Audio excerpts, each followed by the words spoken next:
O Mal que Nos Espera é mais um dos que eu gosto de chamar de o melhor terror do ano desse mês, por mais que ele não seja deste mês especificamente, na verdade. Esse filme foi muito assistido no ano passado, que assim não ia chegar provavelmente no Brasil, mas muita gente assistiu quando vazou no torrent e tal.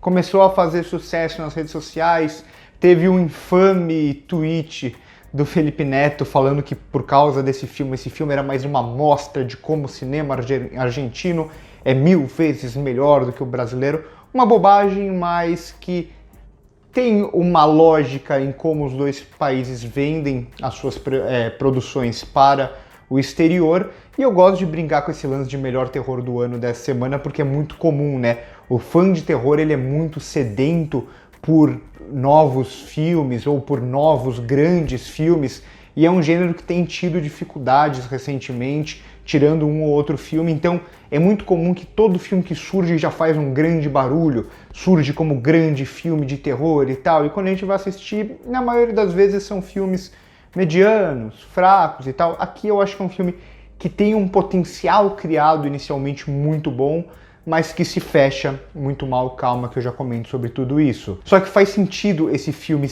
ganhar esse hype todo, né? E tem muito a ver com como a Argentina lida com as suas produções. É essa noção que o brasileiro tem de que o cinema argentino é melhor, porque a Argentina sabe vender para fora e principalmente para o Brasil, que é o seu maior parceiro comercial no cinema, aquelas produções que eles sabem que vai funcionar para os brasileiros, que sabem que vai funcionar para o público fora da Argentina. Então, o que a gente conhece do cinema argentino é 1%.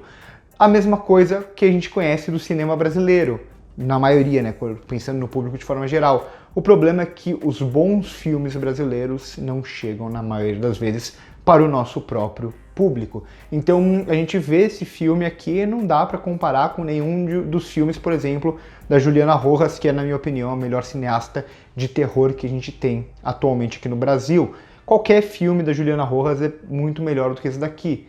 Mas pergunto para vocês, quantos de vocês assistiram aos filmes da Juliana Rojas? Quantos de vocês conhecem a Juliana Rojas? Então, só para citar uma, poderia citar outros tantos cineastas. Então tem muito a ver com essa lógica, né? Nós, como brasileiros, não consumimos o melhor do nosso cinema, mas consumimos não o melhor do cinema argentino, mas o cinema argentino pensado estrategicamente para funcionar, até com uma lógica que vai se aproximar um pouco do cinema hollywoodiano, que é o que no Brasil a gente tem mais contato se a gente não for atrás para buscar cinemas diferentes. Então tem muito a ver com isso, né? Com o que chega aqui do cinema argentino e o que chega aqui do próprio cinema brasileiro. Por isso que a gente tem essa visão, igual o Felipe Neto tem também, deturpada de que o cinema argentino é muito melhor que o brasileiro. Não é. Se vocês se interessarem para saber mais sobre isso, eu fiz um post lá no Instagram que eu vou deixar linkado aqui embaixo. Mas falando desse filme especificamente, que eu provavelmente vou falar o nome errado, O Mal que Nos Espera, eu acho que é esse o título em português, porque quando ele chegou muito com o título em inglês, né, na cinefilia, ou com o título em espanhol, mas eu acho que O Mal que Nos Espera, ele chega, acho que assim, aqui no Brasil, e como eu disse, só deve ser distribuído justamente porque ele fez esse sucesso na cinefilia, ele fez esse sucesso no Twitter, começou a ser comentado e tudo mais, e é um filme que eu acho que vai vender bem por aqui, justamente porque ele vai lidar com muito do que se espera, do que os fãs de terror esperam do gênero, né, sobretudo o uso do gore aqui e tudo mais. Eu gosto muito de como esse filme se inicia, acima de tudo. Eu acho que ele se inicia criando um ritmo muito interessante, com um suspense criado, na verdade, com a gente buscando mais informações, e as regras que vão se criando são muito interessantes, ao mesmo tempo que desde o começo ele já dá o seu tom, ele vai ser bem visual, pelo menos inicialmente, em alguns momentos específicos ele vai ser bem visual. A gente já vê logo de cara um corpo cortado ao meio e coisa do tipo, a gente já vê ali o ser possuído, apodrecido.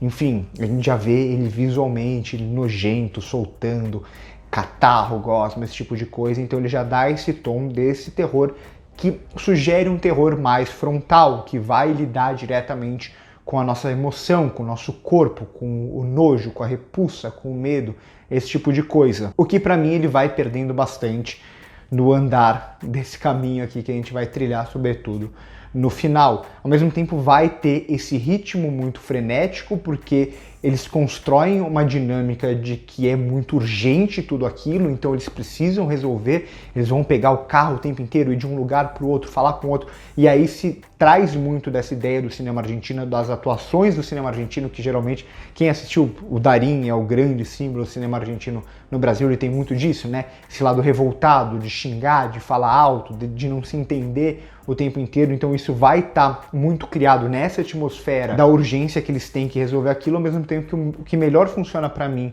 inicialmente, que também vai se perdendo depois, é justamente essa dinâmica de que existe algo ali, esse lance do apodrecido, das regras e tudo mais, que todo mundo sabe naquele contexto, ou pelo menos tem uma noção, então a gente vê o medo latente deles logo de cara, eles sabem mais ou menos com o que eles estão lidando, mas eles não sabem lidar com aquilo, é quase como se fosse um mito, uma lenda que gera um medo muito grande em todos eles e a gente não conhece aquilo como espectador. Então é como se tivesse inserido naquela dinâmica daquele povo ou daquela sociedade, mas que pra gente a gente tem que ir descobrindo aos poucos. Então isso pra mim funciona muito bem. Muito dessa dinâmica mais feroz que o filme tem inicialmente, esse ritmo que vai sendo construído é justamente por isso.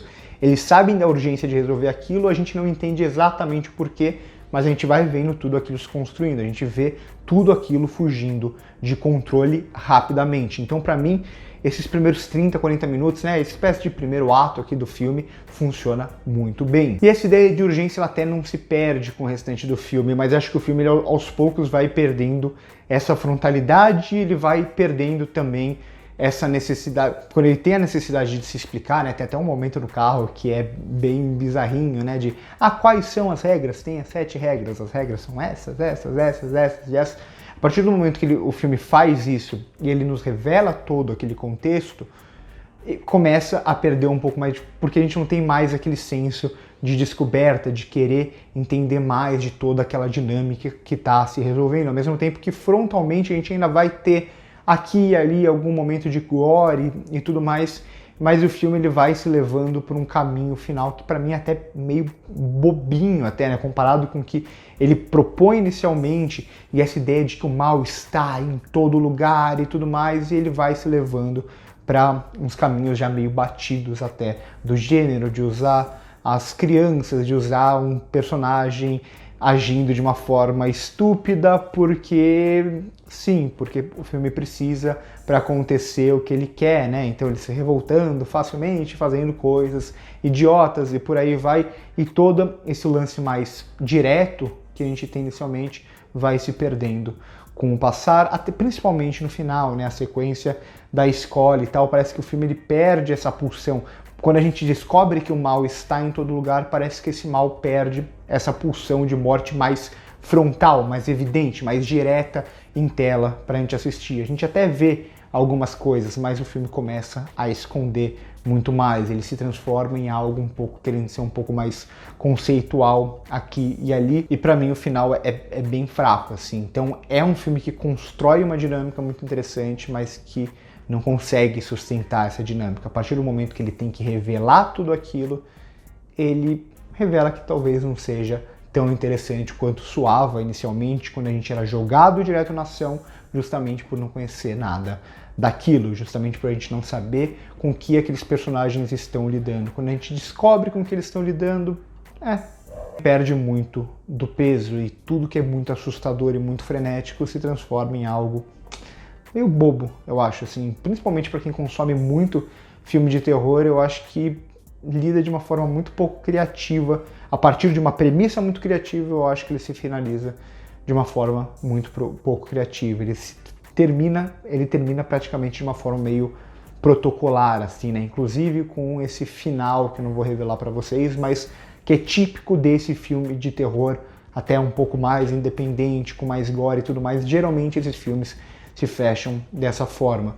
Então eu acho O Mal que Nos Espera, acho que é esse o nome, eu acho um filme razoável para bom, que assim, tem algo de muito, muito foda no começo, nos seus primeiros 40 minutos ali, em algumas sequências extraordinárias, mas que quando ele se revela inteiramente pra gente, me perde bastante. Não sei se aconteceu mesmo com vocês. Comenta aqui embaixo o que vocês acharam desse filme. Se vocês já viram muitos filmes de terror brasileiro também. O cinema brasileiro, muita gente fala bobagem de que o cinema brasileiro não tem um cinema de gênero bom e tudo mais, o que é uma idiotice sem tamanho.